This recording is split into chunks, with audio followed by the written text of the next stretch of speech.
Você já teve uma colega de quarto que simplesmente te expulsou da casa onde você morava?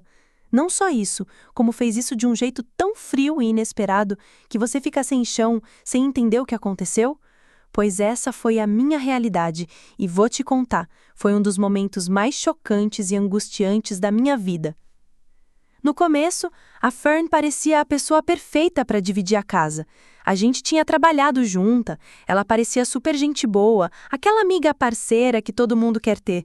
Ela e o noivo, o Eric, tinham 2 cachorros gigantes, um deles um filhote bagunceiro e cheio de energia, e me chamaram para ser colega de quarto porque queriam dividir o aluguel e precisavam de ajuda para bancar a casa com quintal. Eu tinha 2 gatos, Mário e Luigi, e a Fern prometeu que os animais seriam todos bem-vindos. Pensei, beleza, vai dar tudo certo. Achei que ia ser um ambiente tranquilo, que os meus gatos iam poder se sentir em casa, que a gente ia se respeitar, conviver numa boa. Mas não foi nada disso. De repente, minha vida virou um inferno doméstico porque o Luigi, meu gatinho tímido, resolveu explorar o escritório da Fern e, segundo ela, aquilo era território sagrado, proibido para os gatos. Foi aí que o bicho pegou. Fern simplesmente surtou, falou que meus gatos não podiam subir na parte de cima da casa e quando ofereci comprar um portão para bloquear a escada, uma solução simples e justa, ela recusou, dizendo que podia cair com o portão. Depois inventou que as portas dos quartos deles não podiam ser fechadas, porque fazia muito frio. Então a solução foi manter meus gatos presos no meu quarto e na sala, onde os cachorros dela faziam a maior bagunça e quase atacavam meus bichinhos. Eu disse para ela que aquilo era ridículo, que eu tinha oferecido soluções ótimas e ela simplesmente respondeu: se não gostar das minhas regras, pode sair. Na hora senti como se estivesse sendo expulsa da minha própria casa e chorei muito. Aquela pessoa que eu achava que era minha amiga, que foi tão legal no começo, me jogava para fora sem o menor pudor. E ela ainda teve a cara de pau de me provocar. Ah, vai chorar agora? Eu não sabia mais onde eu estava com a casa. Meus gatos estavam em perigo e eu me sentia sozinha no mundo. No fim, não teve jeito. Levei eles para a casa dos meus pais, arrumei minhas coisas e saí. Foi um choque enorme. Depois ainda tive que brigar para receber meu depósito de volta. Eles inventaram que eu deixei o quarto uma bagunça, cheio de cheiro de urina de gato, e riram da minha cara quando disse que ia resolver isso na justiça, dizendo que eu não teria dinheiro para pagar um processo. Aí eu pensei, então vamos para o tribunal mesmo.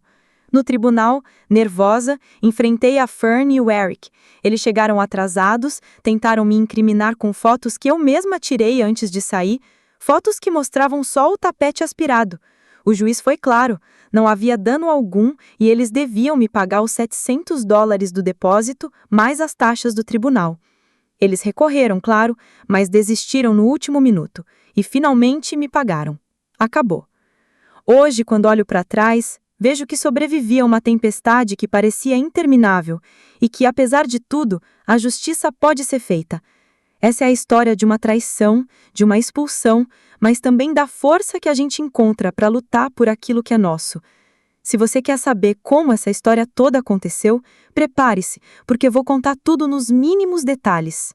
Sabe, quando olho para trás, vejo que muita coisa que vivi moldou quem eu sou hoje, e nem sempre de um jeito bom. Minha infância não foi um conto de fadas, longe disso. Foi cheia de silêncio, de portas que batiam, de olhares que diziam mais que palavras e de uma solidão que ninguém percebia. Lá em casa, tudo parecia normal para quem passava na rua. Casa arrumada, sorriso no rosto, aquela imagem padrão que a gente finge que tem quando quer esconder que a verdade é outra. Mas por dentro, o chão era de pedra fria, daquelas que gelam no inverno e queimam no verão. Lembro do cheiro de cigarro no tapete da sala misturado com um cheiro rançoso de álcool. Minha mãe tinha um vício que consumia não só o salário dela, mas as horas em que ela deveria estar comigo. Às vezes acordava no meio da noite e a encontrava na cozinha, sóbria demais para estar ali, com o olhar perdido, tremendo nas mãos. Às vezes ela nem estava, tinha sumido sem avisar, deixando uma casa vazia e fria. Meu pai? Era a figura que tentava manter tudo junto, mas ele tinha os próprios demônios. Gritava, jogava coisas e às vezes me assustava mais do que qualquer coisa.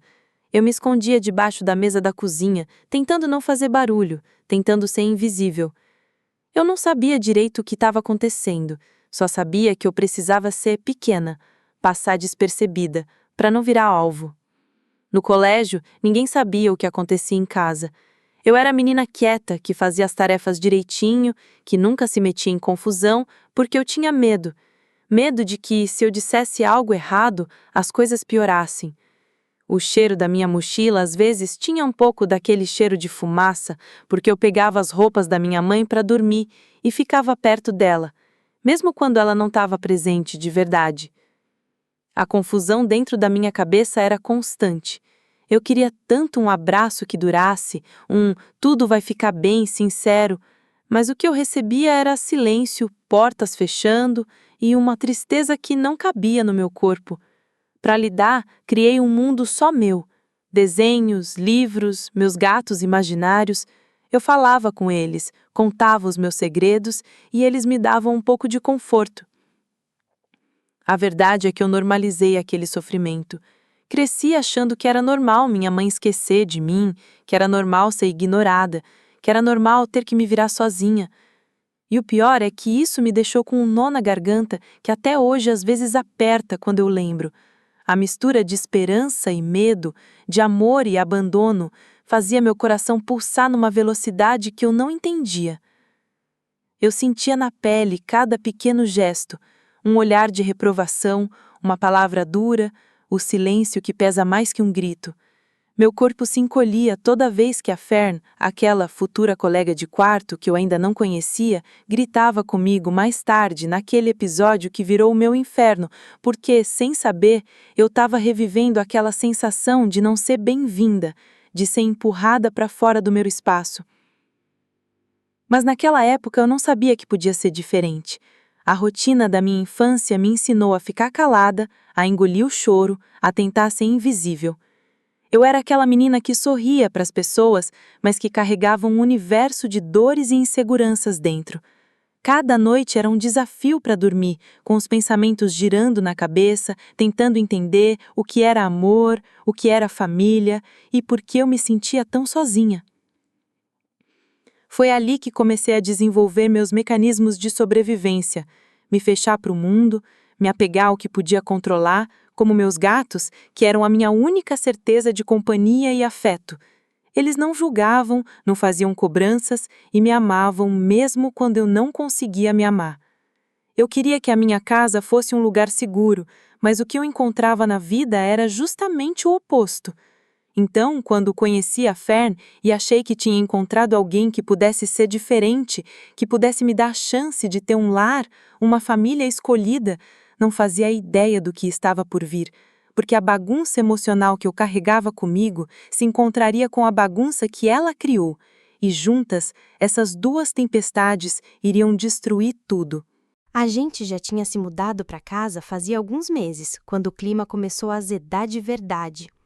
No começo, eu achava que era coisa da minha cabeça, sabe? Aquela sensação chata de que alguma coisa estava fora do lugar, mas eu tentava fingir que tudo estava bem. Afinal, a Fan parecia tão legal e o Eric também. Os cachorros bagunceiros, mas gente boa, parecia que ia dar certo. Só que não deu. O primeiro sinal de que tudo iria desandar foi quando o Luigi, meu gatinho mais tímido, resolveu dar um passo corajoso e explorar o escritório da Fern. Era o espaço deles lá em cima. Ela dizia que era território sagrado, tipo o castelo dela. Eu não entendi direito por quê, afinal a casa era de todo mundo. Mas assim que ela viu o Luigi no escritório, a Fern perdeu o controle. "Meus gatos não podem subir aqui!"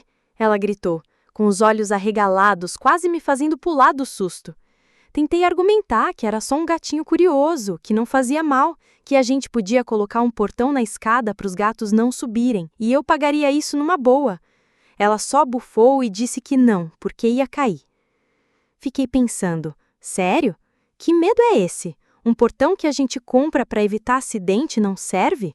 Mas os cachorros dela pulam por todo lado e não tem problema? Foi aí que percebi que algo estava muito errado. Depois veio a proposta absurda. Meus gatos só poderiam ficar no meu quarto e na sala.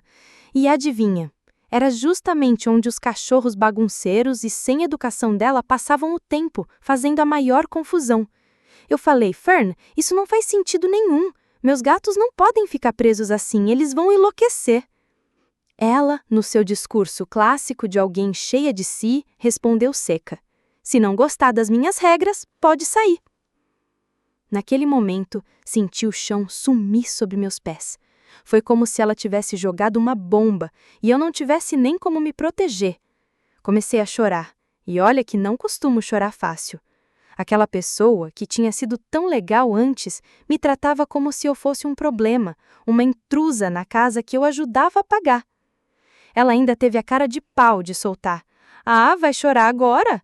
Como se minha dor fosse motivo de piada. Eu estava sendo expulsa da minha própria casa. Era um sentimento tão intenso que doía no peito, uma mistura de raiva, tristeza e incredulidade. Eu tinha colocado tanta esperança naquele lugar, naquele convívio, e tudo foi destruído num piscar de olhos. Decidi que não dava para ficar. Levei meus gatos para a casa dos meus pais, porque não confiava mais na segurança deles ali, e comecei a arrumar minhas coisas para sair. Tudo desabou tão rápido que não tive tempo nem para processar direito. O que era para ser um lar virou uma prisão. E eu me senti tão vulnerável quanto quando era criança, naquela casa cheia de silêncio e portas batendo. Eu nunca tinha passado por algo assim, uma expulsão que não era só física, mas emocional. O que a Fern fez não foi só uma grosseria, foi uma quebra de confiança tão grande que abalou minhas estruturas. E para piorar, quando chegou a hora de sair oficialmente, vieram as acusações. Eu teria deixado o quarto uma bagunça, com cheiro de urina de gato e manchas por todo lado. Fiquei boquiaberta. Eu mesma tinha feito vídeos e fotos do quarto limpinho no dia em que saí. Tentei conversar, explicar, mas eles riram de mim e disseram que eu não tinha dinheiro para um processo. Eu, com o meu nó na garganta, respondi. Então a gente resolve isso no juizado de pequenas causas. O que se seguiu foi uma batalha emocional, judicial e pessoal, que me obrigou a encarar aquela situação horrível de frente, lutar pelo que era meu e, principalmente, tentar me reconstruir. Depois da briga com a Fern, quando ela praticamente me expulsou da casa, eu não tinha ideia de que aquela história iria virar uma verdadeira batalha. No fundo, eu só queria justiça, e mais que isso, queria que meus gatos estivessem seguros. Levar essa confusão para o juizado de pequenas causas parecia a única forma de resolver, porque ninguém ali estava disposto a conversar direito. No começo, tentei resolver tudo na base da conversa. Mandei mensagem, pedi para devolverem meu depósito, expliquei que tinha fotos e vídeos do quarto limpinho, tudo certinho, e que eu não devia nada. Mas eles só riram e me zoaram, dizendo que eu não tinha como pagar o tribunal, que eu não teria caso nenhum. Foi aí que a ficha caiu. Não era só uma questão de bagunça, era uma guerra, e eu estava no meio dela. Resolvi seguir em frente e paguei a notificação por carta registrada, que não foi nada barata, mas precisava garantir que eles recebessem o aviso oficial. Eles tentaram fugir disso, ignorando as cartas, o que me deixou mais determinada. Depois, tive que pagar um oficial de justiça para entregar as notificações pessoalmente, mais uma despesa inesperada, mas necessária. Tudo isso mexia com minhas emoções, ansiedade, medo e uma pitada de esperança. Chegou o dia da audiência. Eu estava nervosa pra caramba. Nunca tinha ido ao tribunal. Entrei no local e vi uma fila de pessoas esperando, muitas com cara de quem estava ali por motivos bem tensos. O clima era pesado, gente discutindo, juízes tentando manter a ordem. A Fern e o Eric chegaram atrasados. 2 minutos depois de eu estar lá, já dava para perceber a postura deles, arrogantes, tentando parecer que aquilo era fichinha, só mais um aborrecimento. Quando minha vez chegou, falei com o juiz de forma calma, mas firme. Expliquei todo o processo, como eu tinha pedido para eles me devolverem o depósito se eu pagasse a taxa de rescisão do contrato, como eles tinham confirmado isso por mensagem. Também expliquei que, segundo a lei e o contrato, eles tinham até 30 dias para me enviar a lista de danos, o que nunca fizeram. Mostrei as fotos e vídeos do quarto limpinho, tudo salvo no celular e nas nuvens antes de sair da casa. Foi um momento meio tenso quando a Fern tentou argumentar que eu tinha deixado o quarto sujo, com manchas de urina de gato e cheiro forte. O juiz analisou as imagens e disse algo que me deixou com o coração batendo mais forte. Aqui não tem nada que justifique a retenção do depósito. As manchas que vejo são marcas de aspirador. Foi o alívio de uma carga enorme saindo do meu peito. O juiz ainda perguntou se alguém tinha mais algo a dizer. A Fern, como se não tivesse entendido o motivo da audiência, soltou que eu não tinha sido expulsa, que saí de repente em dezembro. Expliquei que não estava alegando expulsão, que saí porque não queria arriscar a segurança dos meus gatos com pessoas que claramente não gostavam deles.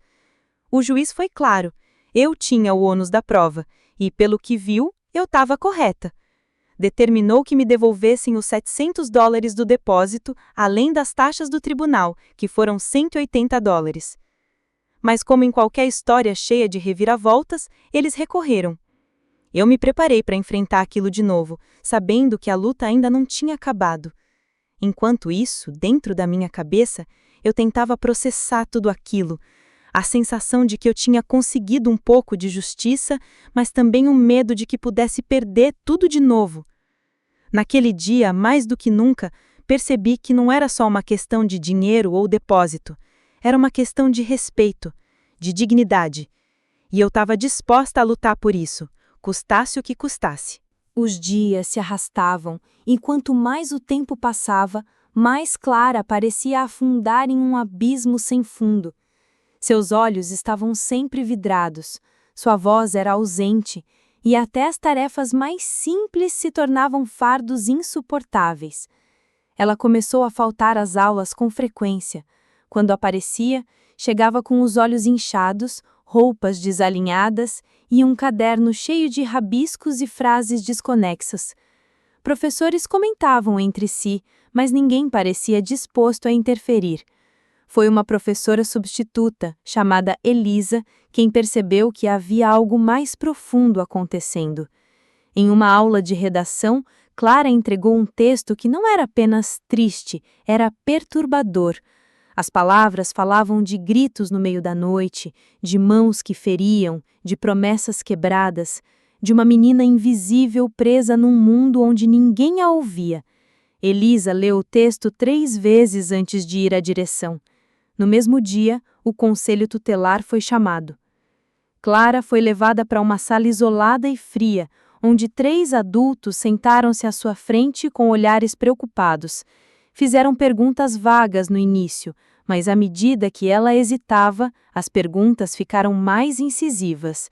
Ela tentou negar, tentou proteger a mãe, esconder o pai.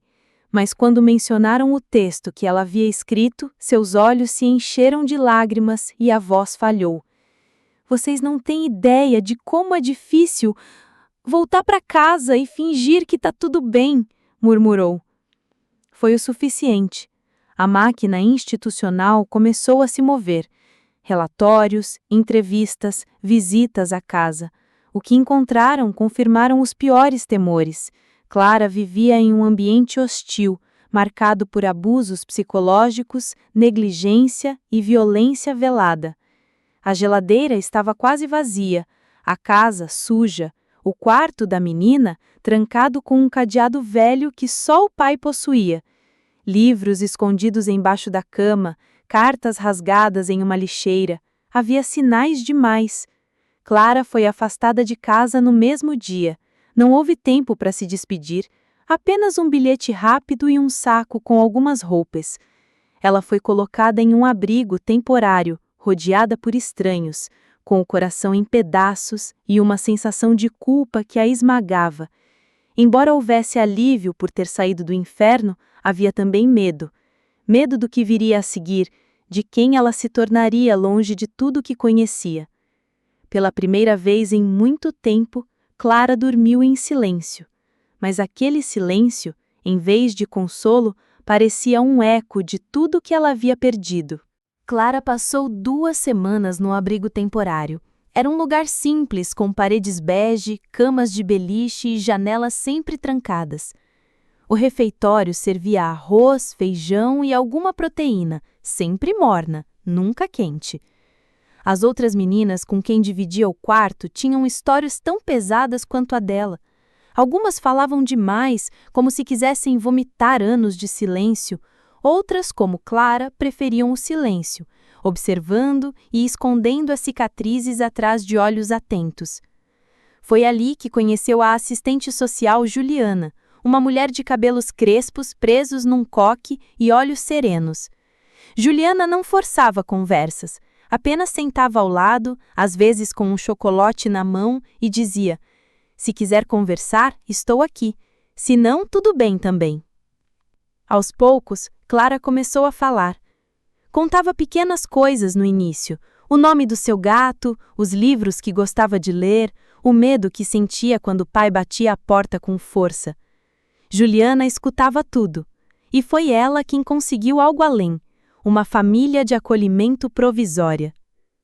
Clara foi recebida por um casal chamado Marta e Luiz, ambos com mais de 50 anos, sem filhos, que já tinham acolhido outras adolescentes em situação de vulnerabilidade. A casa deles ficava em um bairro arborizado e tranquilo, com cheiro de café e pão fresco pela manhã.